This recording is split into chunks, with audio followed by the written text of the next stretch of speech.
20 en cuanto al arrepentimiento y la fe en el Señor Jesucristo.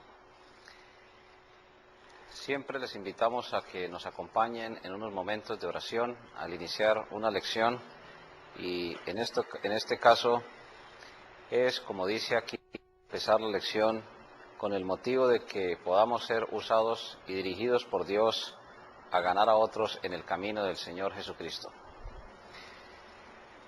Oremos. Padre nuestro que estás en los cielos, una vez más estamos delante de tu divina presencia para agradecerte por la oportunidad de empezar otra lección más, la número 20.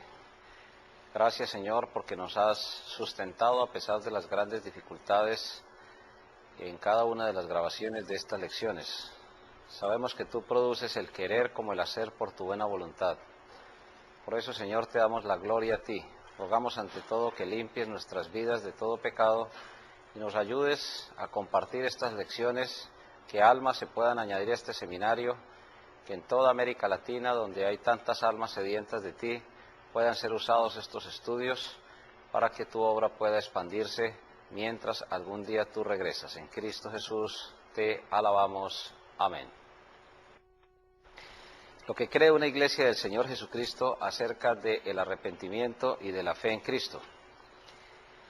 Algunos, cuando tratamos esta lección, la número 20, se preguntan por qué razón vuelve a tratarse este tema del arrepentimiento y de la fe en Cristo, ya que en las lecciones iniciales ya se había tocado. Es importante resaltar dos cosas. La primera de ellas, que en las primeras lecciones se dieron algunas definiciones generales relacionadas con los requisitos para ser miembro de una iglesia del Señor Jesucristo, pero no se alcanzó a profundizar en los aspectos del arrepentimiento que vamos a mirar en esta oportunidad y de la fe en Cristo también. Todo esto con el motivo y con el ánimo de que la obra de Dios pueda ser realmente edificada. Cada una de estas lecciones, después que estudiamos la de los artículos de fe, fueron lecciones que se refirieron, o que se están refiriendo mejor, al desarrollo de los puntos principales de lo que es una declaración de fe de una iglesia del Señor Jesucristo. Nunca una declaración de fe reemplaza a la palabra de Dios, pero la declaración de fe sí explica cada uno de los puntos doctrinales. Cuando una persona se añade a la iglesia del Señor Jesucristo y conoce en detalle la doctrina, pues estará capacitado para defenderla y no permitir que la iglesia se contamine con doctrinas extrañas.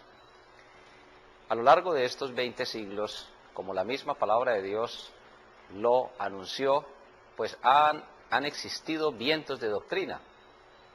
Y con relación al arrepentimiento y la fe, ha sido también de gran significación la cantidad de vientos de doctrina que se han presentado. Entonces, necesitamos por eso profundizar en esto, porque la Iglesia de Cristo en 20 siglos ha mantenido la misma doctrina, y si una persona cuando se añade a la Iglesia del Señor Jesús no conoce, no defiende la sana doctrina, pues fácilmente se dejará llevar por vientos diversos y abandonará en algunos casos la obra de Dios, porque pensará posiblemente que todos los grupos cristianos tienen la misma doctrina. Cuando uno mira al tenor de la Escritura este tipo de enseñanza, se puede dar cuenta que sin un estudio exhaustivo y profundo, pues es fácil abandonar, como decíamos anteriormente, la sana doctrina. Los textos que vamos a estudiar a continuación apuntan a disertar sobre el primer punto. ¿A qué se debe actualmente que tantos miembros de la Iglesia no dan muestras evidentes de salvación? El texto inicial lo encontramos en el Evangelio según San Lucas, y vamos a ir por favor al capítulo número 6. Evangelio según San Lucas, en el capítulo número 6, en el verso número 44, dice el mismo Señor Jesucristo. Son palabras de Jesús escritas por el médico Lucas en Lucas 6:44. Porque cada árbol se conoce por su fruto, pues no se cosechan higos de los espinos, ni de las zarzas se vendimian, es decir, cosechan uvas. En el verso 45 continúa afirmando Jesús: el hombre bueno, es decir, el creyente en Cristo, arrepentido, del buen tesoro de su corazón saca lo bueno, y el hombre malo del mal tesoro de su corazón saca lo malo, porque de la abundancia del corazón habla la boca. Hermanos y hermanas, Jesús está claramente demostrando cuál es la prueba por medio de la cual muchos creyentes no dan muestras evidentes de salvación, abandonan la obra de Dios, regresan al mundo a buscar una dicha, una bienaventuranza o una felicidad, como se diría en términos griegos, que no existe. Por eso, los textos que vamos a estudiar a continuación nos van a desarrollar el concepto inicial que Jesús quiere presentar. Existen muchas clases de árboles.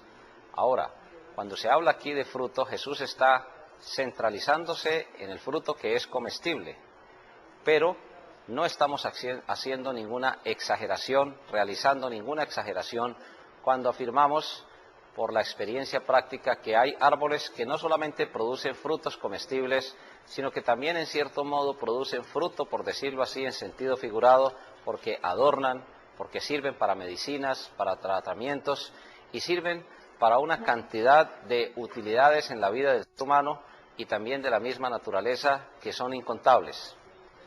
Otros sencillamente son maleza que no tienen prácticamente ninguna utilidad. Por eso, cuando estamos hablando de frutos, vamos a estudiar los diferentes frutos, valga la redundancia, que menciona la palabra de Dios. Un verdadero creyente en Cristo no se conoce tanto por los dones, talentos o capacidades que pueda poseer, ni tampoco un ser humano. Grandes artistas son excelentes compositores y también muy buenos intérpretes y venden millones de copias de discos, pero muchos de ellos sencillamente se usan para destruir a las personas. Ese don y ese talento no es usado en ningún momento para beneficio ni de ellos mismos ni de la humanidad. De tal forma que no se puede conocer plenamente a una persona por un don o un talento que posea, llámese cantante, predicador, llámese de cualquier área del conocimiento u oficio u ocupación humana. Por eso es que Jesús está diciendo aquí que por los frutos es que se conoce un verdadero creyente. ¿Qué tipo de frutos? El primero de ellos, el carácter. Vamos al libro de Gálatas, por favor, en el capítulo 5, en el verso número 22. Libro de Gálatas, capítulo 5, en el verso número 22, encontramos la primera clase de fruto. Es en el carácter de la persona. Siempre decimos que Dios ingresa en la vida del creyente por medio de su Santo Espíritu, porque Dios es un Dios inmanente. Dios puede vivir dentro de una persona. Uno no puede vivir dentro de otra persona. Tampoco puede ir al centro del corazón de esa persona. El corazón es la suma del espíritu, el alma, el razonamiento y también involucra la parte física. Por eso, Jesús está entonces afirmando que si por los frutos se conoce, la pregunta continua es ¿qué tipo de frutos? En el carácter.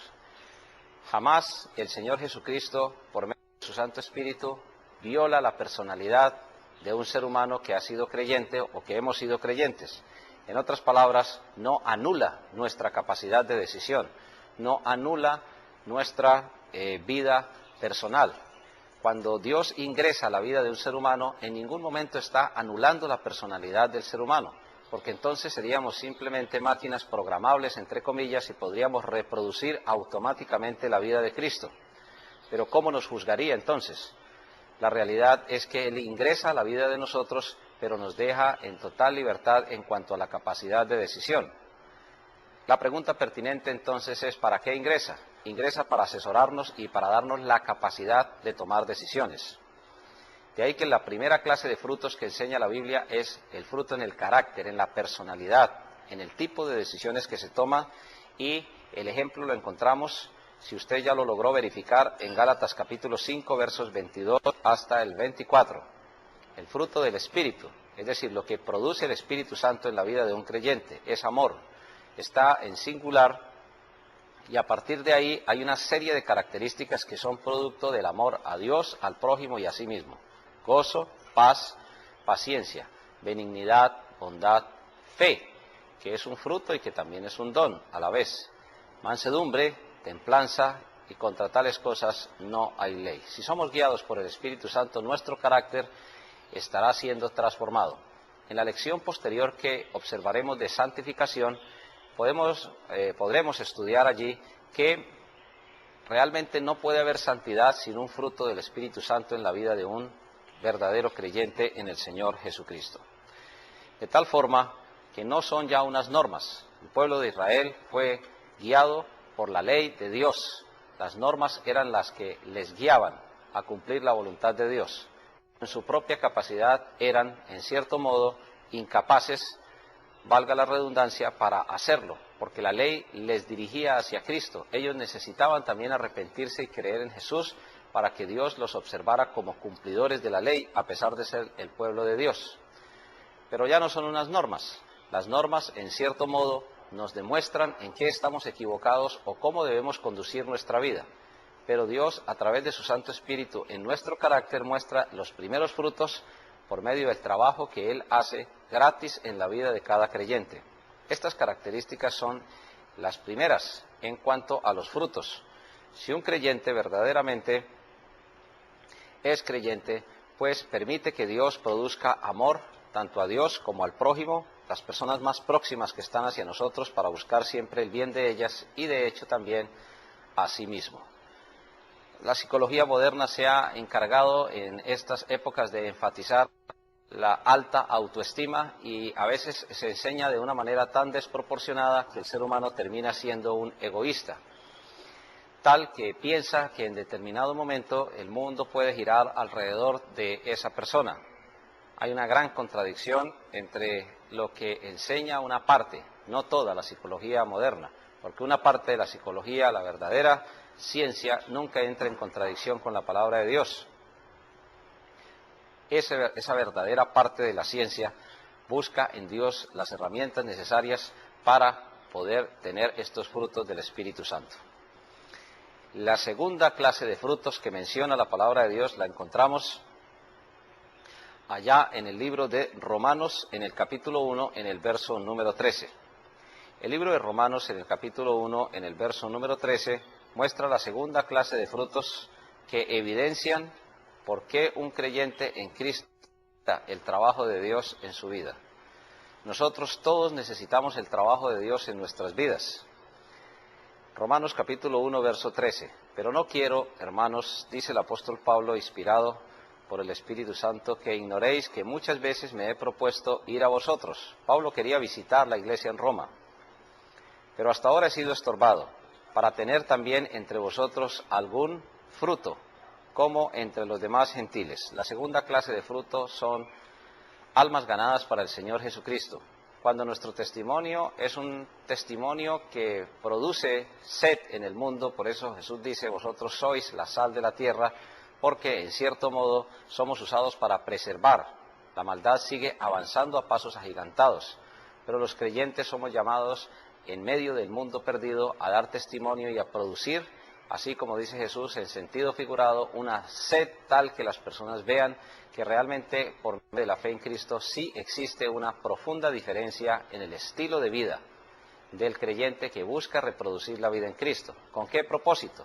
Con el propósito de que otras personas también puedan ser ganadas para el Señor Jesucristo. De tal manera que cuando otras almas se añaden a la fe en Cristo por nuestro testimonio, simplemente lo que estamos observando es que Dios está produciendo fruto en nosotros para que otros también lleguen al conocimiento del Señor Jesucristo como único, verdadero y suficiente Salvador personal. El otro tipo de frutos que menciona allí, y para explicarlo un poco más en detalle, Pablo está diciendo que a griegos y a no griegos, es decir, a todos los seres humanos, porque realmente la cultura que predominaba en esa época, a pesar de que los griegos estaban bajo el poder político de los romanos, era la cultura helenística o la cultura griega.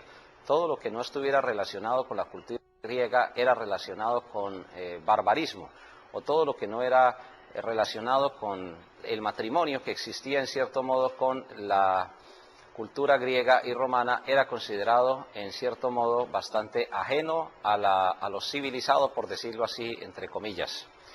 Por eso Pablo está diciendo que a personas sabias o ignorantes, de todas maneras, a cualquier persona somos llamados a testificar del Señor Jesucristo. Es una deuda, por decirlo así, de esa forma, que el apóstol Pablo está refiriéndose, porque de una o de otra manera nunca vamos a poder decirle, o nunca tenemos la autoridad o el deber de decirle a Dios, nunca debemos decirle a Dios que ya cumplimos totalmente con la parte de testificar a otros en cuanto al Señor Jesucristo. Siempre estamos en deuda con Dios en cuanto a ganar a otros para Cristo. Y ese es una clase de fruto que Dios quiere que nosotros produzcamos para que almas lleguen verdaderamente al conocimiento del Señor Jesucristo como Salvador personal. La otra clase de frutos, como mencionábamos anteriormente, la encontramos en el libro de Romanos, ahí mismo en el capítulo número 6, en el verso número 22. Romanos capítulo 6, en el verso número 22, sigue diciendo ahí la palabra de Dios, que el siguiente fruto es la santificación. Como vamos a ampliar en una lección inmediatamente posterior la doctrina o el tema de la santificación, entonces simplemente aquí lo vamos a mencionar como uno de los frutos. En esta representación que tenemos acá podemos simbolizar un poco lo que Jesús ha querido decirnos en estos textos que acabamos de leer. En Lucas capítulo 6, verso número 44, Jesús simplemente está explicando aquel famoso pasaje de Juan 15 donde dice: yo soy la planta, vosotros sois las ramas o los pámpanos, y el fruto que produce Dios a través de nosotros es bastante evidente. Los que hemos mencionado, por ejemplo, hay frutos en cuanto al carácter que ya hemos mencionado allá en el libro de Gálatas, en el capítulo número 5, en el verso número 22. Pero también podemos observar los frutos en cuanto a las almas ganadas para Cristo. Es otro tipo de fruto. Este que vamos a observar aquí se puede llamar, como la Biblia lo dice, que es el fruto de la santificación. Aunque un poco más adelante vamos a ampliar esa explicación. Santificar significa puesto aparte por Dios y para Dios. Si hemos sido puestos aparte por Dios y para Dios, entonces es un fruto también. La gran pregunta es si somos realmente cada día mejores o si somos realmente cada día estancados en nuestra vida espiritual. La realidad es que Dios está aquí mostrando en Romanos capítulo 6, verso número 22, que otro de los frutos que se menciona es el de la santificación. Mas ahora, dice el texto, que habéis sido libertados del pecado. Está en singular la expresión pecado. Es decir, que ya no somos esclavos de esa naturaleza pecaminosa, que si el creyente peca es porque realmente quiere hacerlo, pero no porque el pecado esté reinando, esté enseñoreándose, como lo podemos leer ahí en el verso número 14. El pecado no se enseñoreará. Ya hemos visto en anteriores oportunidades que el proceso del pecado, cuando ingresó a través de Adán, intenta reinar en la vida de cada ser humano. Después de intentar reinar, intenta también adueñarse, que significa la palabra enseñorearse. Pues no estáis bajo la ley, sino bajo la gracia. Entonces, al tener libertad, es decir, cuando ya el pecado no reina, cuando ya no puede adueñarse de cada uno de nosotros, entonces sencillamente dice la Biblia que viene un fruto, que es como consecuencia de la relación que tenemos con el Señor. Ese fruto la Biblia lo denomina aquí santificación. Claro, está muy relacionado con el carácter. Evidentemente está muy relacionado también con ganar a otros para Cristo, pero aquí lo particulariza y lo sintetiza, lo resume de una manera muy contundente. Otro de los tipos de frutos que menciona la palabra de Dios está relacionado con el manejo de los bienes materiales, particularmente el dinero. Cuando el apóstol Pablo hacía las recomendaciones al joven pastor Timoteo, quien lideraba la iglesia de Éfeso, le decía claramente que raíz de todos los males es el amor al dinero. Ahora, hay que hacer una cosa aquí. Algunos afirman que todos los proyectos de Dios siempre pasan por una extrema pobreza, pero cuando uno estudia casos como, por ejemplo, los patriarcas, hablando de Abraham, hablando inclusive del mismo Noé, en cierto modo, hablando de Moisés, hablando del rey David, hablando de Salomón, pues ¿fueron ellos personas supremamente adineradas? Claro que sí, pero el Dios de ellos no era el dinero, por llamarlo de esa manera. El Dios verdadero les bendijo grandemente. Hay una gran diferencia entre uno querer enriquecerse por sus propios medios sin contar con la bendición de Dios, porque Dios sabe qué es lo que realmente le conviene.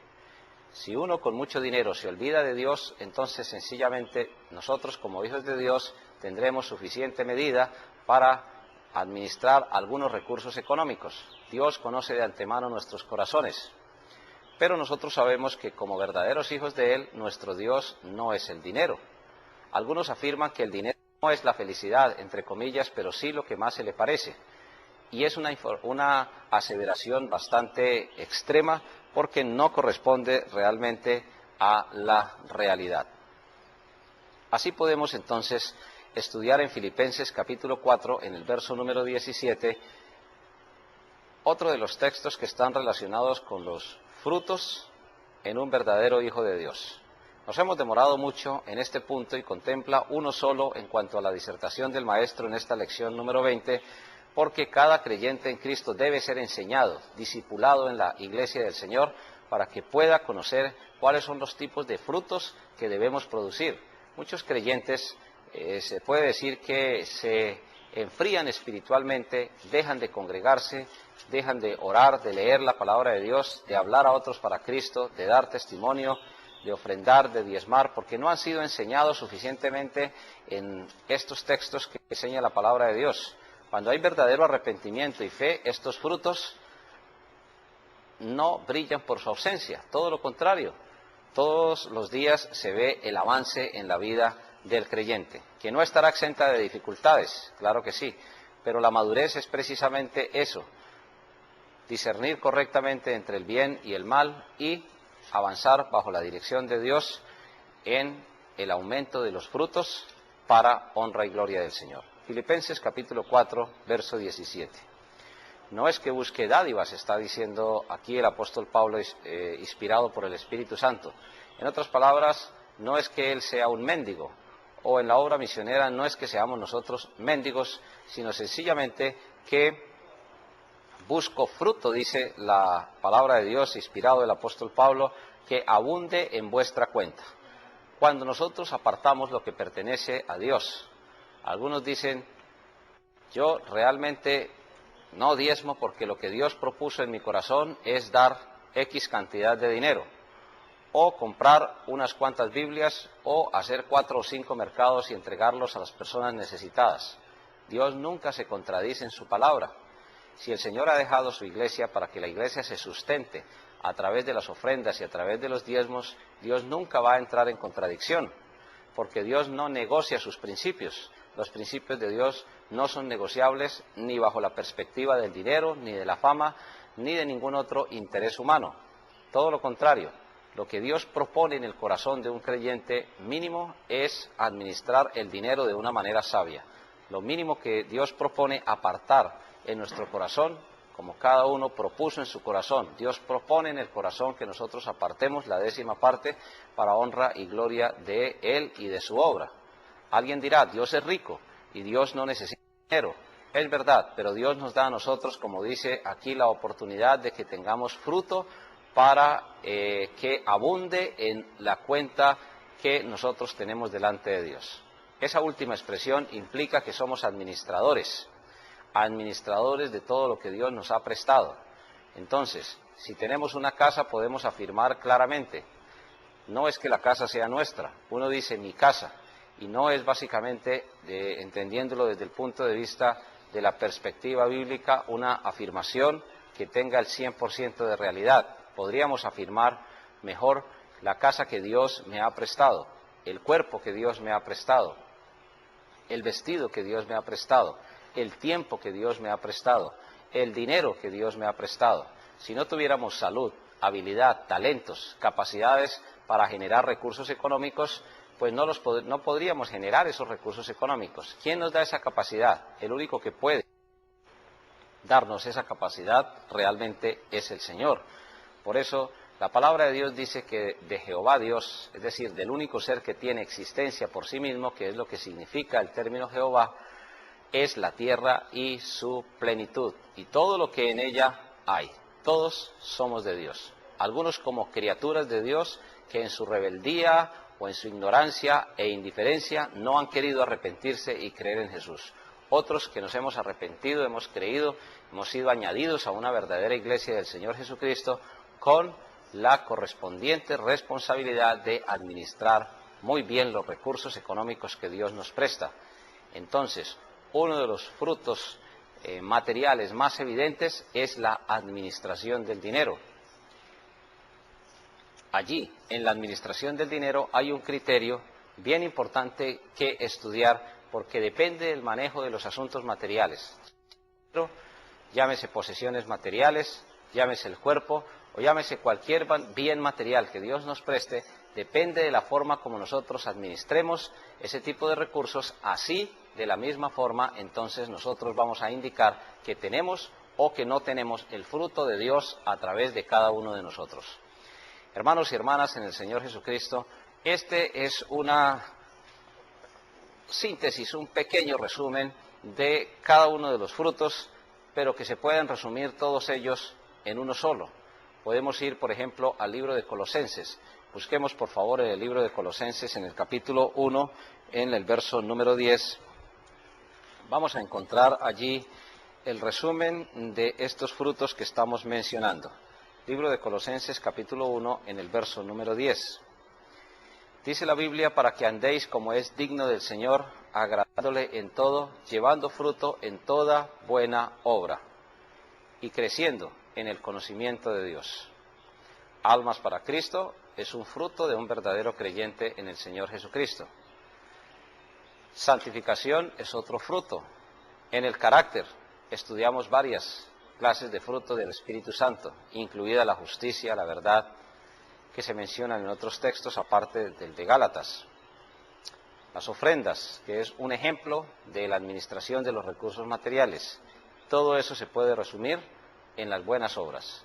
Nosotros sabemos que las buenas obras no son de nosotros.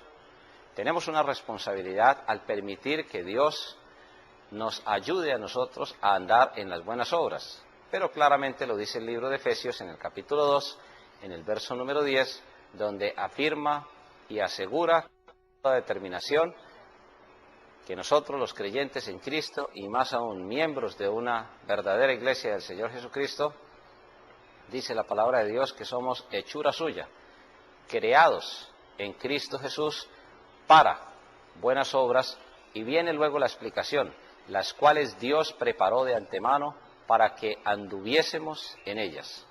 Entonces, ¿de quién son las buenas obras? Si ayudamos a una persona necesitada, esa buena obra es de Dios, que la hace a través de nosotros. Nosotros sencillamente andamos en esa buena obra. Pero la honra, la gloria, el poder, la alabanza, la iniciativa, es decir, la mayor parte de esa buena obra le corresponde a Dios. Nosotros solamente somos vehículos, nosotros solamente somos instrumentos que somos usados por Dios para hacer esa correspondiente buena obra. Hermanos y hermanas, hemos entonces hecho un resumen del punto número 1. ¿Por qué muchos miembros de una iglesia no dan muestra evidente de salvación? Sencillamente porque no se permite que el Espíritu Santo trabaje en la vida del verdadero creyente. O puede suceder también en la parte opuesta, que la persona no se haya arrepentido, no haya todavía creído en Jesucristo como Salvador personal y, en consecuencia, no pueda mostrar frutos del Espíritu Santo. Muchos en un instante mejor de emoción o de circunstancias muy propias de un servicio, pues quieren recibir a Cristo como Salvador personal, pero realmente no lo hacen. Son decisiones intelectuales o decisiones solamente emocionales. Pero ¿cuándo es una verdadera decisión en Cristo probada? La verdadera decisión en Cristo es probada cuando el creyente anda en buenas obras, que son los ejemplos que hemos mencionado a continuación. Por eso todo lo que hemos visto se puede resumir en lo que el Señor está diciendo allá en los textos que acabamos de estudiar. Y vale la pena, para terminar en esta parte, este punto número 1, recordar el pasaje que mencionamos anteriormente, el pasaje del Evangelio según San Juan, en el capítulo número 15, a partir del verso 1. Dice el Señor Jesucristo: yo soy la vid verdadera, en otras palabras, yo soy la planta, y mi Padre es el labrador. Todo pámpano, el pámpano son los tallos que sostienen. Todo tallo o todo pámpano que en mí no lleva fruto, lo quitará, y todo aquel que lleva fruto lo limpiará para que lleve más fruto. Y vosotros, dice el verso 3, estáis limpios por la palabra que os he hablado. Permaneced en mí y yo en vosotros. Como el pámpano no puede llevar fruto por sí mismo si no permanece en la vid, sigue diciendo ahí la palabra del Señor, así tampoco vosotros si no permanecéis en mí. Y concluye Jesús en los versos 5 y 6. Yo soy la vid o la planta, vosotros los pámpanos, es decir, los tallos por donde circula la savia para sostener el fruto. El que permanece en mí, es decir, en Jesús, y yo en él, éste lleva mucho fruto, porque separados de mí nada podéis hacer. El que en mí no permanece será echado fuera como pámpano y se secará, y los recogen y los echan en el fuego y arden. Hermanos y hermanas, claramente podemos entonces habernos detenido en este punto número 1 un buen tiempo, porque nos demuestra a cada uno de nosotros que la prueba evidente de un verdadero hijo de Dios, de una verdadera persona que se ha arrepentido y ha creído en Jesús, son los frutos. En cuanto a las tareas para los alumnos, busquemos por favor en 2 Corintios capítulo 7, en el verso número 10, para explicar un poco lo que está diciendo allí la palabra de Dios con relación al origen del arrepentimiento. 2 Corintios capítulo 7, verso número 10. Sigue diciendo allí la palabra del Señor: porque la tristeza que es según Dios produce arrepentimiento para salvación, de que no hay que arrepentirse, pero la tristeza del mundo produce muerte. Claramente se nos está diciendo aquí que hay una diferencia entre remordimiento y arrepentimiento. Puede que en cierto momento la conciencia moleste un poco por alguna actitud humana o por algún acontecimiento que haya causado algún perjuicio a los demás, a Dios o a sí mismo. Pero lo que Dios está diciendo aquí es que Él produce el arrepentimiento, viene de Dios. En ningún momento nosotros tenemos la facultad o la capacidad, es Dios quien toma la iniciativa. No hay quien busque a Dios por nuestros propios medios, por nuestros propios métodos. No vamos a encontrar nunca a Dios, es Él quien toma la iniciativa. He ahí la gran diferencia entre la religión, que viene del griego religar, que significa volver a unir. Religión es lo que el ser humano puede hacer en sus propios esfuerzos o conocimientos para acercarse a Dios.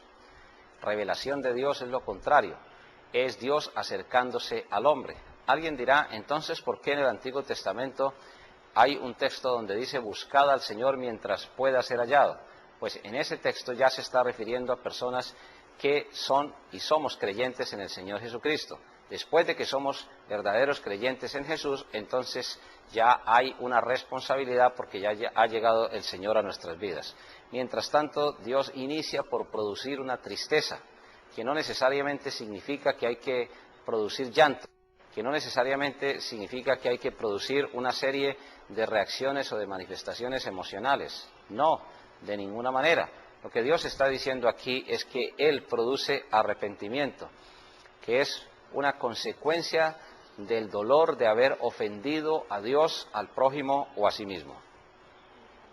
Ahora, la tristeza que es del mundo produce muerte. Dios está diciendo aquí claramente que cuando no es Dios el que interviene, pues sencillamente el ser humano no tiene esperanza para poder vencer la muerte. Así, teniendo en mente esto, podemos entonces encontrarnos con el siguiente concepto, que es el de la fe. En Hebreos capítulo 11, en el verso número 1, vamos entonces a referirnos a ese texto para explicar la definición bíblica de la fe. El arrepentimiento es entonces el dolor de haber ofendido a Dios, el reconocimiento de haber cometido una falta, de haber producido un perjuicio y el correspondiente ruego del perdón a Dios, de que Él quite la barrera, porque el pecado siempre rompe la comunión con Dios. ¿Qué viene después del arrepentimiento? Viene la fe. ¿La fe en quién? La fe en Cristo, porque hay personas que tienen fe en una gran cantidad de cosas o de personas. Es pues la fe la certeza de lo que se espera, la convicción de lo que no se ve. Se describe, o mejor se define aquí, la fe como la certeza, o mejor, como la firme seguridad, o como la realidad de lo que se espera. Podemos entonces hacer un ejercicio de ilustración humana. Cuando uno tiene que ser intervenido quirúrgicamente, pues lógicamente viene una preparación previa a la cirugía, pero llegará el momento en que uno tenga que ejercitar la fe, recostarse en un quirófano, por ejemplo, y esperar con toda confianza, pues lógicamente después de haber orado, porque Dios es un Dios que sana, pero Dios puede usar también los médicos y Dios también puede usar las medicinas. Y si usted lo quiere verificar, usted lo puede hacer allá en el Evangelio según San Lucas, en el capítulo número 5, en el verso número 31, los que están sanos no tienen necesidad de médicos, sino los enfermos. No he venido a llamar a justos, sino a pecadores al arrepentimiento. Lucas capítulo 5, versos 31 hasta el 32. En el ejemplo que estamos citando, tuvimos que hacer ese para aclarar que Dios puede o sanar directamente o puede usar medicamentos o medicinas. Pero también hay una parte humana relacionada con la confianza. Nunca nos sometemos a una intervención quirúrgica sin la fe de que todo va a salir bien. Nunca nos sentamos en la silla de un odontólogo sin pensar que todo va a salir bien o sin confiar en que todo va a salir bien. Nunca abordamos un auto, nos subimos en él y vamos a confiar en que las cosas van a terminar mal. No, de ninguna manera, porque sabemos con bastante firmeza, o confiamos mejor, esperamos con certeza de que todo va a salir bien. Lógicamente esa fe tiene grandes limitaciones porque está sujeta a también las limitaciones del ser humano. Pero lo que Dios está diciendo aquí es que en cuanto a Dios, no. En el ser humano podemos confiar hasta cierto punto. La Biblia dice que nos va mal cuando depositamos toda nuestra confianza en un ser humano. Maldito el hombre que confía en el hombre. Está diciendo Dios, cuando depositamos toda, absolutamente, 100% la confianza en el hombre, como la deberíamos depositar en Dios, entonces hay tremendos desastres y tremendas equivocaciones. Dios entonces está aquí enfatizando en Hebreos capítulo 11:1 que la prueba, o mejor, que la fe da realidad y prueba de existencia a cosas que no se ven. Repetimos esta definición porque es de gran importancia. La fe da realidad y prueba de existencia a cosas que no se ven o a personas que no se ven, tratándolas o relacionándonos con ellas como si ya fuesen objetos de vista o más bien inclusive que de esperanza. Eso significa que esa convicción debe ser producida por alguien para que nosotros podamos realmente confiar en el Señor. Y no existe ninguna otra razón que la que nos enseña el Evangelio según San Juan en el capítulo número 16. Evangelio según San Juan en el capítulo número 16, encontramos allí, apreciados hermanos y hermanas, el suficiente razonamiento que enseña la palabra de Dios para que nosotros podamos llegar a tener la doctrina bíblica de la convicción. La convicción es el resultado de la fe. Somos convencidos por el Espíritu Santo a creer en el Señor. Juan capítulo 16, en el verso número 8. Cuando Él venga, refiriéndose al Espíritu Santo, convencerá, es decir, producirá un convencimiento al mundo. Y hay que repetir otra vez que es el Espíritu Santo mediante inicialmente los apóstoles, evangelistas, predicadores, maestros, maestras de escuela dominical, creyentes en el Señor Jesucristo, programas televisivos, radiales, donde se predica la sana doctrina. Dice, convencerá al mundo. Convencer significa proclamar la verdad del Evangelio a través de su palabra o de los instrumentos ya mencionados, con una luz tan clara que los seres humanos seamos capaces de aceptarla o de rechazarla inteligentemente. Es una definición técnica de lo que es la convicción. Podríamos explicarlo de muchas maneras, pero para resumirlo, simplemente podemos decir que el Espíritu Santo deja al ser humano convicto. Es decir, nos demuestra nuestra culpabilidad y que Cristo realmente pagó en la cruz por nuestros pecados. Muchas personas piensan que por el hecho de ser miembros de una iglesia, religiosos, o como dicen algunos, o como se menciona en algunos ámbitos de América Latina y de otros países del mundo, evangélicos, que ya con ese rótulo automáticamente hemos recibido la vida eterna. Si fulano de tal es evangélico, dicen algunos, entonces ya tiene la gloria eterna. No, lo que Dios está diciendo aquí es que es el Espíritu Santo el quien nos convence y nos lleva a tomar una decisión por el Señor Jesucristo. Sigue entonces diciendo ahí la palabra de Dios en el verso número 8, y cuando Él venga, convencerá al mundo de pecado, de justicia y de juicio. De pecado por cuanto no creen en mí. El mayor pecado es la incredulidad. De la incredulidad se originan todos los otros pecados, como ya lo hemos mencionado anteriormente. De justicia por cuanto voy al Padre, porque Dios nos ve o a través de Jesús o a través de Adán. Y no me veréis más. Y de juicio, por cuanto el príncipe de este mundo ya ha sido juzgado. Hemos explicado en otras oportunidades claramente que Cristo triunfó sobre Satanás, dando aviso a los incrédulos del juicio que les espera. Nunca Dios nos pide nada sin antes habernos advertido claramente cuál es su voluntad. Por último, el arrepentimiento y la fe, que deben ser explicados en los correspondientes textos que se han mencionado y que usted puede buscar en una concordancia para usar la ampliación en sus tareas. ¿De dónde proceden el arrepentimiento y la fe? Son dones de Dios, nosotros sabemos que son regalo de Dios, ya lo hemos visto. Si proceden de Dios, ¿cómo se puede hacer responsable a un pecador de no tenerlos? Simplemente se puede hacer responsable de no recibirlos. A lo suyo, es decir, al mundo, al cosmos vino, y los suyos, es decir, los del pueblo de Israel, no le recibieron. Ellos fueron responsables de no recibirlo. Millones de personas también todavía siguen siendo responsables de no arrepentirse y de no creer en Jesús. A veces porque hay orgullo, dureza de corazón, a veces porque hay negligencia de parte de la Iglesia de proclamar el Evangelio del Señor Jesucristo. ¿Cuándo está el ser humano convencido? Cuando el Espíritu Santo nos aclara la verdad del Evangelio de salvación. Ahí entonces cuando lo entendemos plenamente, porque humanamente no somos capaces de convencer a nadie. Es el Espíritu de Dios el que nos convence. Claro, Dios puede usar un predicador, un pastor, un maestro de escuela dominical, cualquier creyente en el Señor Jesucristo, la misma palabra de Dios la puede usar el Señor. Pero la persona tendrá la responsabilidad de aceptarle, de recibirle o de rechazarle. En cuarto lugar, Cristo nos ayuda a ser salvos por medio del trabajo del Espíritu Santo. ¿Necesita el ser humano para ser salvo clamar a Dios en busca de ayuda a fin de vivir una vida mejor? Bueno, evidentemente es Dios quien toma la iniciativa, como lo decíamos anteriormente. No hay quien busque a Dios. Dios nos busca a nosotros. Pero después de que nosotros le recibimos, entonces sí clamamos al Señor, y por eso Él dice, orad sin cesar.